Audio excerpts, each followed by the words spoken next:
In today's video, I'd like to discuss another interesting poll that we got out over this past week. This one coming from SSRS in conjunction with CNN. There was 1,015 respondents overall. Of those, the Democrats and Democrat-leaning respondents, there was 463. And I'll be sure to note the difference between the questions that are just being responded to by the Democratic-leaning voters and then the ones that are across the entire political spectrum from Democrats to Republicans and everything in between. And again, that had a respondent number of 1,015. So I'm just going to touch on what I thought were some of the more interesting questions that they asked. If you're interested in viewing all of the data, I'll have a link to this page down in the video description. So first, I wanted to start off with this question here. It was question number 24.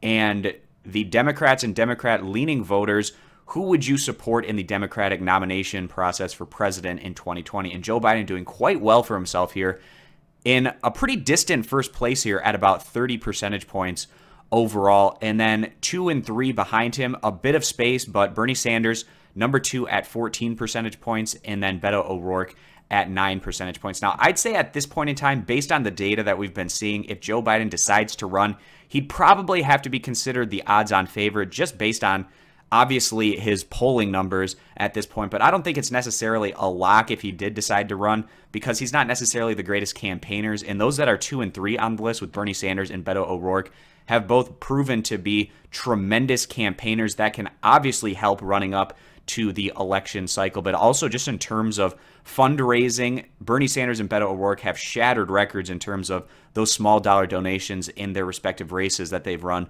over the past couple of years. And also they just have that enthusiasm and grassroots movement behind their two candidacies where I could see them potentially closing this gap over the next year against Joe Biden, who again, in the past when he's run for president, has not been the most effective campaigner and has kind of faded once primary season started. So we'll see if that were to happen again and have history repeat itself. Obviously, it's a different situation this time around, though, because Joe Biden has a lot more name recognition. He was the vice president for 8 years, and that certainly helps his cause in this go-around if he decides to run. So now I want to move over to the favorability of the top candidates here from this poll, or those that they at least asked the question about. So moving up to question number 5 here, Bernie Sanders, a little bit lower than some of the past results in this same poll that was taken 3 months ago and then 6 months ago as well. But again, still pretty solid. And this one isn't just Democratic voters. This is the entire national political spectrum here. So all 1,015 respondents.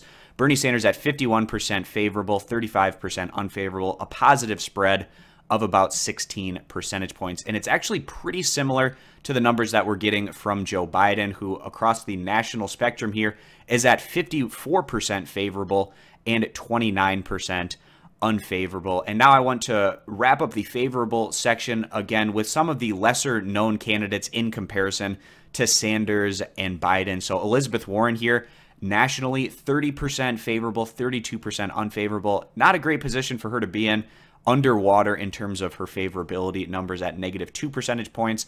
And then we have Kamala Harris, and the final 3 options on this list clearly do not have the same name recognition. You see that in the numbers. Kamala Harris, 22% favorable, 18% unfavorable, a positive spread of 4 points, 41% never heard of her.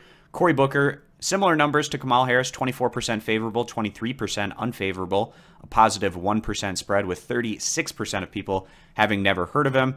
And then wrapping up the list here, we have Beto O'Rourke at 25% favorable, 16% unfavorable. So doing a bit better than some of these other young up-and-coming Democratic hopefuls, Cory Booker and Kamala Harris, a positive spread of 9 percentage points, and still not the same level of name recognition at just 38%, having never heard of him. All right, so now I want to move down to another interesting question here that was posed. As you may have heard, Donald Trump has decided to run for re-election. Please give me your best guess. Do you think he will win the presidential election in 2020, or do you think he will lose? 43% think he'll win, 51% think he'll lose. And it's actually extremely interesting to compare this back to Obama and Clinton in the same point in their presidencies, or a similar point anyway. So Obama back in 2010, March, he had 44% say he'd win, 54% say he'd lose. So a -10 percentage point gap there. Trump's actually doing a little bit better than Obama was back at a similar point in his presidency. This was on and around the Affordable Care Act being pushed through Congress, obviously, and that's when Obama really started having his numbers hurt overall. But he was able to regain and then go on to win his reelection bid in 2012. And even though Trump is underwater here, obviously this time around he'll be the incumbent, just like Obama was the incumbent in 2012. And it's not easy taking down an incumbent president, so we'll see how that will play out. But then also fascinating, Clinton's numbers. Bill Clinton back in 1995 was only at 24% thought he'd win re-election, 65% thought he'd lose, and of course in his re-election bid, he absolutely ran away with it. So I'm not exactly sure this discrepancy that we have here from Bill Clinton back in 1995, but I thought that these were interesting numbers overall to look at Donald Trump in terms of who thinks that he's going to go on and win his re-election bid. So now I want to go down to another question.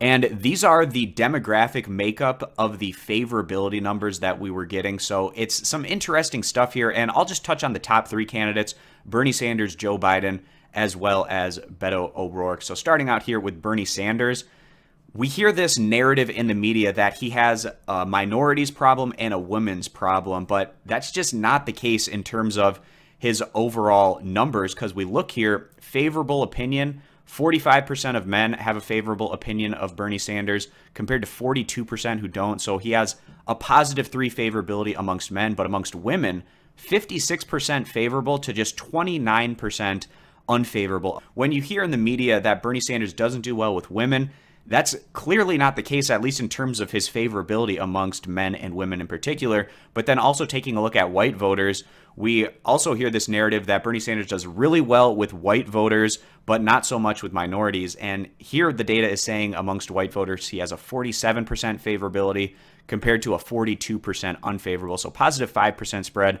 But minorities, non-white voters, 58% positive on the favorable opinion, and then 23% have an unfavorable opinion of Bernie Sanders. So again, doing much better in terms of favorability amongst non-white voters and women than he is with men and white voters. And this whole narrative of the Bernie bro and he only gets white men voters, it's just not baked into the favorabilities, at least of those demographic groups. So I thought it'd be interesting to touch on those numbers. And those same numbers with Joe Biden going one page down here, he does better with men than Bernie Sanders. He's at 51 favorable, 35% unfavorable. So a positive 16-point spread there where Bernie Sanders was only positive 4 points. And then he has similar numbers in comparison to Bernie Sanders amongst his favorability with women at 58% favorable, 24% unfavorable. But he does much better with white voters than Bernie Sanders. It's at 54% approval amongst white voters, 33%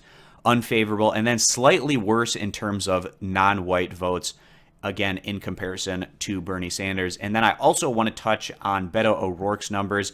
He doesn't have near the name recognition, but I still think they're worth looking at. So here's the same results for Beto O'Rourke. A slight positive favorability amongst men, 21% favorable, 19% unfavorable. Doing better amongst women, 29% favorable, 14% unfavorable, so a positive 15-point spread.